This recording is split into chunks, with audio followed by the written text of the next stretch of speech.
I want to thank off the top Bonafide Health. Bonafide was a gold sponsor of the very first Hotflash Inc. Summit. Bonafide provides novel, safe, effective, and research-backed solutions for women's health, from hot flashes and vaginal dryness to mood and skin changes. Bonafide is working to set a new standard for menopause care by bringing their trusted, evidence-backed options to the retail aisle nationwide in the U.S. at Target. Bonafide is providing millions of women with more access to science-backed solutions. To learn more, visit hellobonafide.com and be sure to use code SUMMIT20 to receive 20% off the first month of any Bonafide subscription product. Thanks again, Bonafide. I really appreciate it. I'm Ann Marie McQueen, journalist and proud 50-ish woman, and we are here looking for the true truth in perimenopause, menopause, midlife, and beyond. Opening our minds to other possibilities is not always easy. Hotflash Inc. You're all woman to me. All right, Ann Marie. Welcome to the Hotflash Inc. podcast. I'm your host, Ann Marie McQueen, founder of Hotflash Inc. I have some podcasts coming up, some interviews. They're really good, but I thought I would just do a solo episode today and let you know a few things that are going on. So what I'm thinking of is how many incorrect things are said these days. And this is enough to drive me around a bend. It makes me absolutely batty. And I'm going to give you just a few examples. I am just so careful with what I say, and I'm not saying I can't be wrong, because I absolutely can be. But I've had 30, when did I go to journalism school? 1994 to 1996. So I've had since 1994 of being absolutely terrified about getting things wrong. And if you haven't lived that, I know we all don't want to make mistakes, but some people don't have the same fear. For example, I'm working on a contract right now, and I have to file my invoice every month. And I just wasn't getting paid for last month. And I went to inquire about it. And the person who had to process my payment said she missed my email. She missed the email, and her job is to process a payment. And then she said, okay, I'll rush it through. And so I went to check with her, and she said, I'll send an email. And it turns out she sent the email to the wrong person. So I'm just saying that in journalism, you have to be very, very, very, very, very careful about not making a mistake in what you say, in the information you provide, and in how you execute things. Obviously, there's fields that are way more important in your execution, like flying a plane and doing an operation on a human. But I just feel like other people aren't as careful. I'm going to give you some examples. So I was on this panel. I'm going to put the panel. It was a pro-aging panel. Okay. And I was on this panel. And when they went to introduce me, the woman who was the MC for the day was this very glamorous woman. And I noticed before the panel, she was only interested in speaking to the famous person who was on the panel. That's not me. And so she's introducing me. And first of all, I really messed up because you're supposed to wait until they finish introducing you, and then you go on the stage while everyone's clapping. Everyone knows that. But for some reason, my brain, she was still introducing me, and I thought she must be done soon. And I'm such a people pleaser that I'm like, I better not be late. My whole body just started carrying me onto the stage. And she was still introducing me for a long time. So I actually sat in my chair. And this is when she said the last two things. The introduction was great. It was the information I provided, my bio. The last two things she said, one was her podcast has 1 million downloads, and she's an advisor to the World Health Organization for women's health. And my head just wibbles to the right, and I look at her because I have the video for this, because both of those things aren't even close to being true. I mean, my podcast has almost 200,000 downloads. That's pretty good when you think about almost 200,000 people have listened to this podcast. I mean, I don't want to cast aspersions, but I'm just guessing that she zhuzhed up my bio by running it through AI, or, zhuzhed up her script by running it through AI, and it just added a bunch of stuff that wasn't true, which AI does all the time. That makes me crazy. What am I supposed to do? Issue a correction from the stage to the 200 people that are in the audience? I just feel like now 200 people now think I advise the World Health Organization. I have 1 million downloads on my podcast. I guess some people will be very, very happy about this mistake, but I am not. You know the feeling when you tried all your health trends, but you're still tired, foggy, or just not yourself? It's not your fault. True health starts deeper at the cellular level. Enter the first ever longevity gummies powered by MitoPure.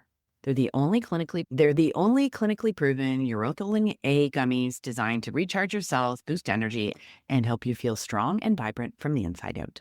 They taste great. I've tried them. They're vegan and clean.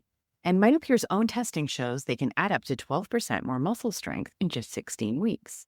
It's like giving your body a daily cellular tune-up.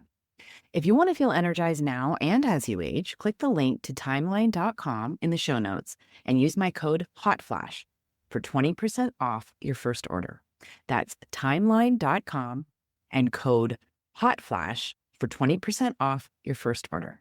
I was just on a panel a little bit ago with some people from India, this part of the world, and there's a woman in Oman, and she was talking about how in Arabic, menopause was the age of despair, and then feminists got together and changed it to the age of hope, age of renewal.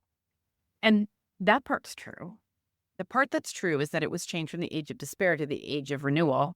I'm very well acquainted with this because it came from an ad from a company called Tenna that makes a whole bunch of products, including incontinence pads. And Tenna started this campaign to change the age of despair to something else, and then they came up with the age of renewal. It's a pretty big point.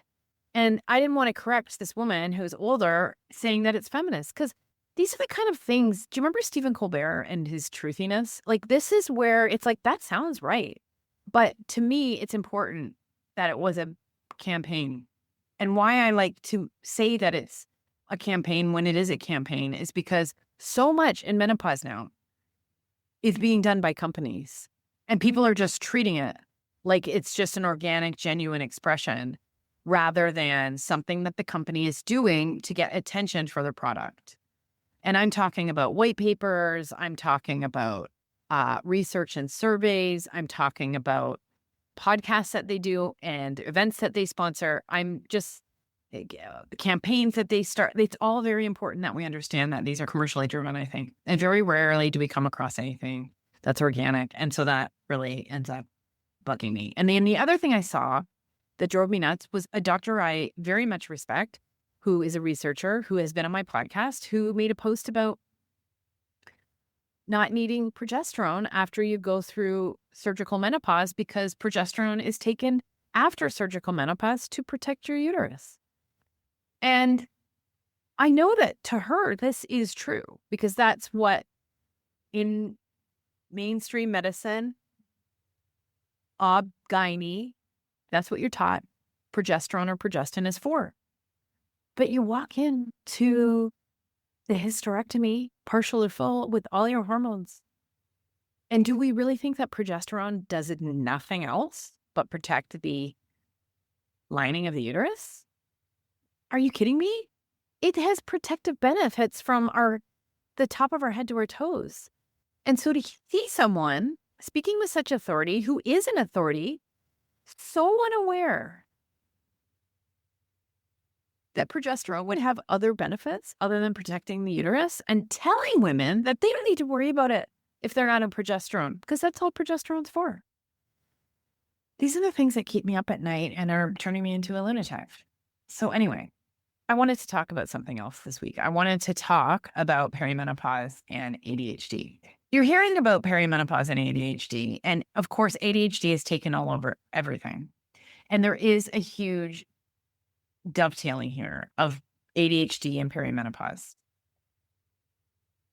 And the hormonal fluctuations around puberty, the menstrual cycle, pregnancy, perimenopause, and menopause do appear to influence ADHD symptoms in women.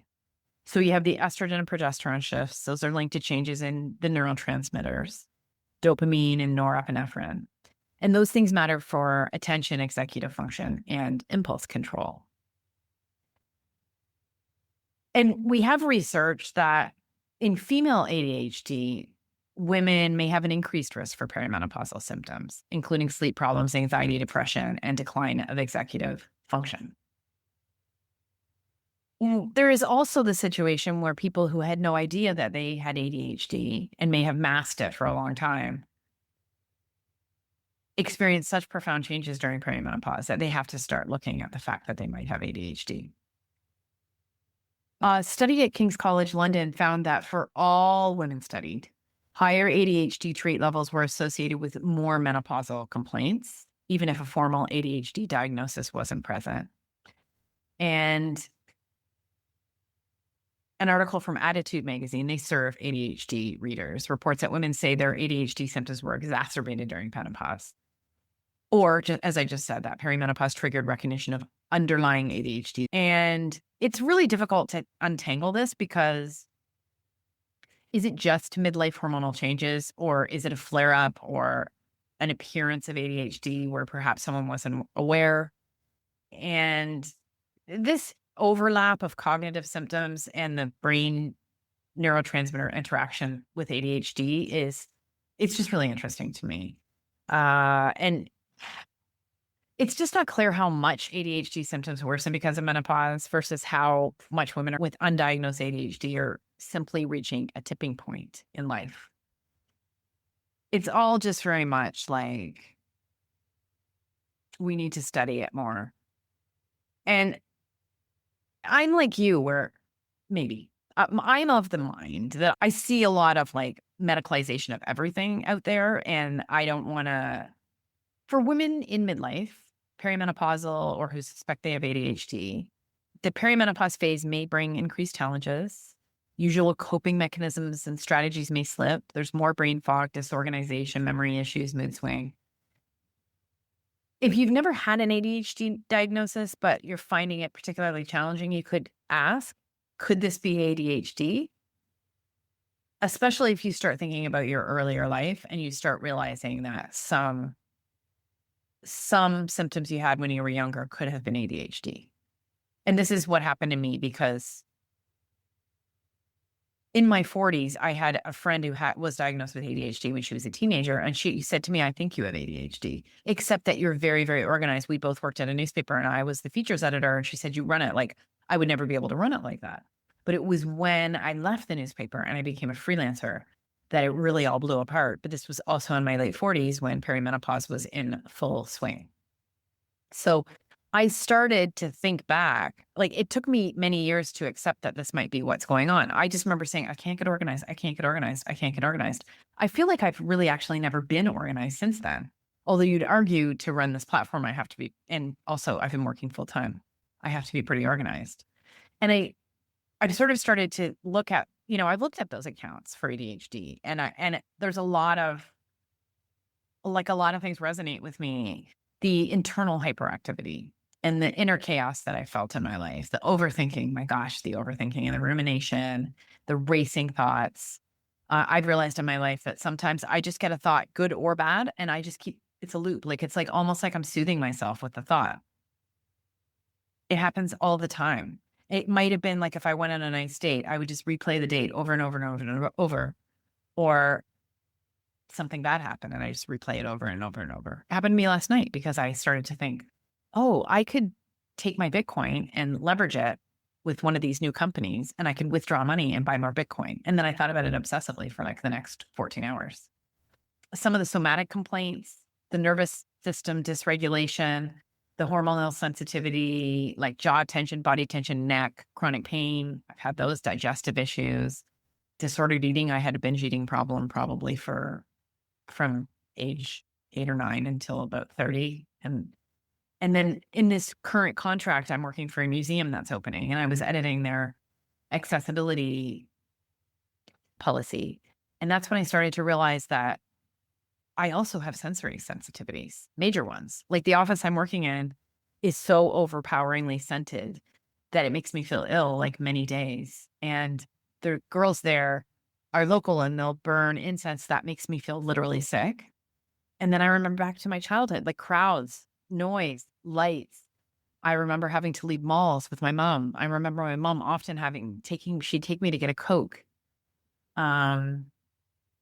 There's so many other things like the rejection sensitivity. That's the craziest one to me. I didn't know that might actually be a symptom of ADHD. And then I have huge hyperfocus, rapid idea generation. I'm impulsive and resisting structure, but craving freedom. All of these things are things that are through lines in my life, and not just things I started to feel in my 40s. And one thing I've realized is I have met women that have got an ADHD diagnosis. There's been a couple that I've known here in the UAE, and I have found them extremely taxing. Both of them got their diagnosis after their child got their diagnosis. And one of them I worked with, and it was really taxing for me because I felt like I had most of the same things, but like literally everything they blamed on ADHD. And I don't want to be that person. And after I realized at the museum that I might have some of these sensory issues, I started thinking, do I want to get this diagnosis? It's like a full day and it's very expensive.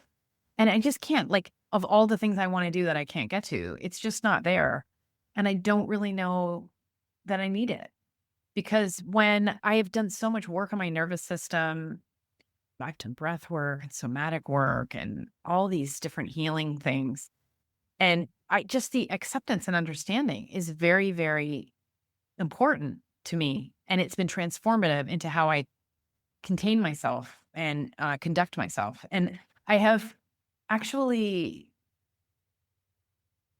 overcome like many of the issues. And so I don't know, would I want to take medication? I don't think so. When I'm most off the rails is when I'm most off the rails in most areas, right? Like I'm not getting sunlight and walking and meditating and being calm. So I can't always do those things. I haven't been eating well. Food is a very big trigger for me. So I guess I don't know what I'm trying to say, but one thing that I have realized is that I've started to acknowledge that I lived with this for a very long time. And even though I'm shedding so much of this pain and trauma, and Gabor Mate talks about this, that ADHD is basically childhood trauma, and that's how it changes your brain. I have the most compassion for myself when I was little because I was the high achieving kid. Look, I had a terrible time sitting still. I had a terrible time in school. I got great grades, but I would always learn. I had a terrible time sitting in class. In university, I literally barely ever paid attention in class. I was always doing something else, and then I would learn it later. And in fourth year university, I actually got a job at a steakhouse in the middle of the day. In fourth year university. And I got all A's, and I worked during the day, and I learned all my courses, usually like a couple days before the exam. Of all the things I've gone through, since perimenopause hit and I sort of fell apart, I don't think getting a diagnosis and becoming a person who has ADHD is something that I want to do. But I have all the compassion for people who do want to do it or who have gone through what I've gone through. And I have all the compassion for people who are having the worsening cognitive symptoms, because I will tell you that it's not just like get organized, like I just can't. And my bestie, who had a very similar childhood to me, has very similar levels of ADHD. We also are incredibly sensitive, and that includes sensitive to other people's moods and picking up things that other people don't pick up. And I don't really think I would want to be any different. But I know one thing that super pisses me off, and I was just on a panel where it happened again. I went to a workshop on crypto a couple of weeks ago, and it happened. And it happens when I confide in friends or even family members, hey, I think I might have had or have this neurodivergence. Like it explains a lot in me. It explains why I will work until I almost pee my pants. And I'll want to like finish the thing before I can go to the bathroom. Why I can sit down and work. How I have launched Hotflash and worked and built it into this with just me. And then I added Astrid, who helps me like 2 years ago. But like the obsession that I've had with this, it's not normal. Although what is normal? What pisses me off is when you confide in someone, hey, I think I have this in my brain. And they say, well, everyone has it.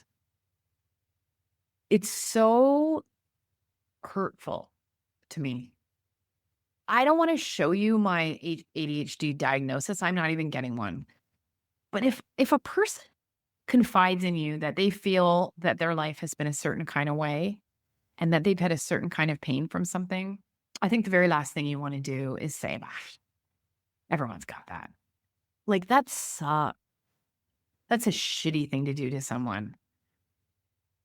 And I don't know why people do it. I think they're sick of seeing ADHD and they don't understand it. but I don't think everyone has ADHD. I don't. So if you're experiencing this, please, let me know. Let me know what it's been like for you. I do know that hormone therapy can help. And one of the podcasts that I would encourage you to go back and listen to is Dr. Angela DeRosa, because she talks about testosterone and how helpful testosterone can be for executive function. And executive function is what goes in perimenopause. This is why I couldn't organize myself and still feel like everything's in a shambles. In a way, I have been working 2 full-time jobs, but, for all the claims that are being made about testosterone, and there are a lot of them, I think this one is overlooked. And Dr. DeRosa has worked with testosterone for a long time. And she was worked on the early trials of Intrinsa, the patch that did not get approved in 2004 in the wake of the Women's Health Initiative. And I believe her when she says that. I don't really know what to say to you. I just want to say that if you have ADHD, it doesn't disappear at midlife. We carry it, and maybe we're undiagnosed, and maybe we've been masking, and that's exhausting. And I've been doing that too. Masking the internal chaos that's in my brain. These are major hormonal and neurochemical shifts, and it can make everything worse. And it's real. And I would encourage you to find a doctor who can help you unpack what is next and help you treat both. The evidence is still emerging. We don't have really large longitudinal studies yet. There's not clear clinical guidelines for ADHD in the menopause transition. So awareness and integration of your care is key. And if you're struggling, just consider that multiple systems might be involved. Hormones and neurodivergence. And like me, you may need a holistic approach that can work really on that nervous system. And for anyone struggling in perimenopause, that's going to help. And then I would, just from my experience, I really encourage you to be careful who you confide in, because for some reason, people like to invalidate what you're saying when it's emotional, because I think that a lot of people can't handle their own emotions. And so they don't really appreciate it when people are being vulnerable with them. And that's just a sad case, but true. But these can be people who are very close to us. So like everything else, we need a lot more research. We need to know about the prevalence. We need to know about how hormone therapy works. We need brain imaging. Is there a difference in ADHD medications during perimenopause or menopause? We need to know more about the lived experience. I know one of the things that was really nice at the museum was the woman who runs the accessibility program. She has a brother who's autistic. And I don't know why, but I decided to confide in her that I had realized that perhaps I had some neurodivergence while I was editing the accessibility policy. And she said, "You've made me so happy for saying this. You don't know how happy you've made me." And she said, "Maybe you want to wear the sunflower," because they have these sunflowers for hidden disabilities. When you go in the museum, you'll see someone wearing it in their lanyard. And if you have a hidden disability, you can get help from them. But also, if you wear this sunflower, it means you've got a hidden disability. And she offered me a sunflower, and I said no. And I think I want to go back and ask her for it. But I did send her an email later and said to her, "You're the first person," and I'm going to choke up a little bit, even including my family and friends who I've told this to, and you just received it. And then when we had staff training, she was talking about what official diagnosis and lived experience. And they talked about people who are older who have never had a diagnosis. And I just love that idea. It's like, it's enough that I know that I've lived it. I don't have to make it my whole personality. I don't have to spend a day at a psychiatrist's office. I don't have to get medication. It's just enough to know that this might be an issue for me. That has been enough for me to go through a whole bunch of stuff that I needed to go through, and to understand that the way my life was when I was a little girl changed me, changed my brain.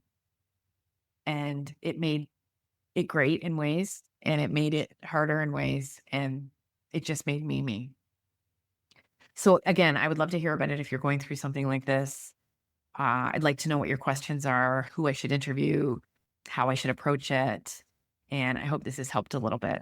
And yeah, let's be correct about our words out there. Let's all try to double check what we say. And I'm speaking mostly to people in the menopause community who are sharing content, not to people listening to this podcast. Thank you so much for tuning in. It means the world to me.